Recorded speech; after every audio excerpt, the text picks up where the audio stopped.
ना धूप सुने ना छाओ कैसी तेरी खुद गर्जी.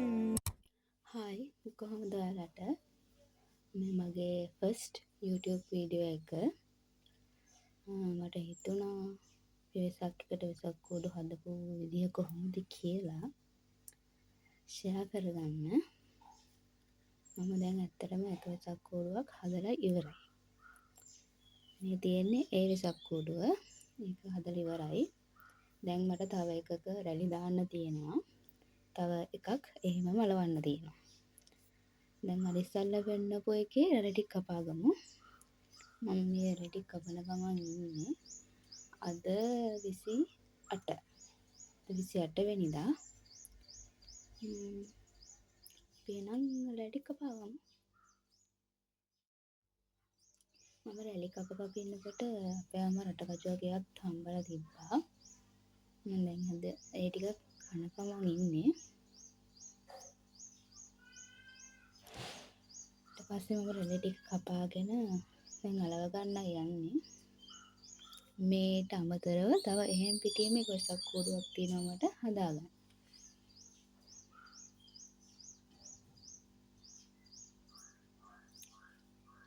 ඇත්තම කිව්වොත් අපි සින්දුව කී තමයි වැඩේ කරේ. සින්දුව අහගන්නකො ලස්සනයිද කියලා.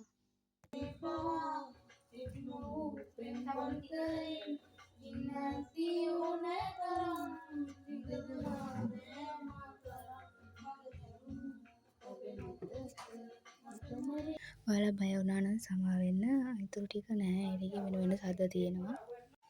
ඔන්න ඉතින් අද වෙසක් පොය දවස. අද උදේම අපි බුදුහාමුදුරුවන්ට පහන් මල් පැන් හඳුන්කුරු පූජා කරා.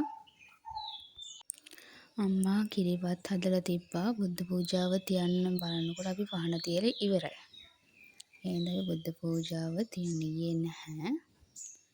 අපි අද වෙසක් පොය දවසේ උදේට ගියාවේ කිරිබත්. අපි අද ගෙදර නැහැ. අපි මාතර යනවා. එහෙනම් මෙන්න මෙහෙම තමයි වෙසක් පොය දෙල්ලේ අපිට වහිනව අනිත් එක. අපි ගමන යන්න පිටත් වුණා. මේ තමයි අපේ පළවෙනි දන්සල. පැස්ටත් එක බීම් එකක් හම්බුණා අපිට. මෙතනින් එහාට මාතර යනකම ගොඩක් දන්සල් තිබ්බා. ඒවල ෆොටෝස් දාන්නම්. මේ තියෙන කළුතර බෝධිය. වෙසක් පොහොය දවසේ ඉඳලා ගොඩක් සෙනග හිටියා.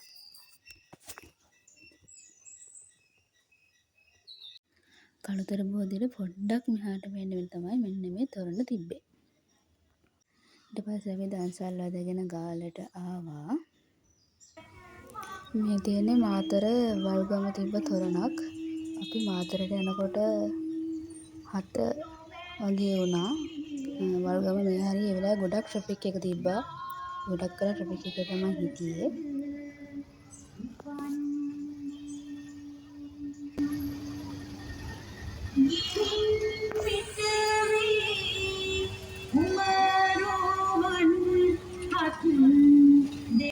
ඉතින් ඊට පස්සේ පහුවදා අපි ආයෙ ගෙදර එන්න ආවා. අපි පින්න දුවන් ඩ්‍රෙස් එකෙන් දාලා හයිවේ තමයි ආවේ.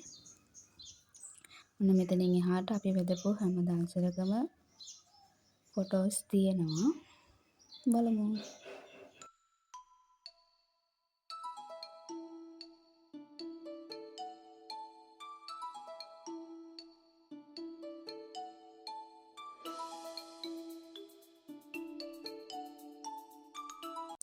අපි ආයෙ ගෙදර එනකොටත් රෑ 8 විතර වුණා.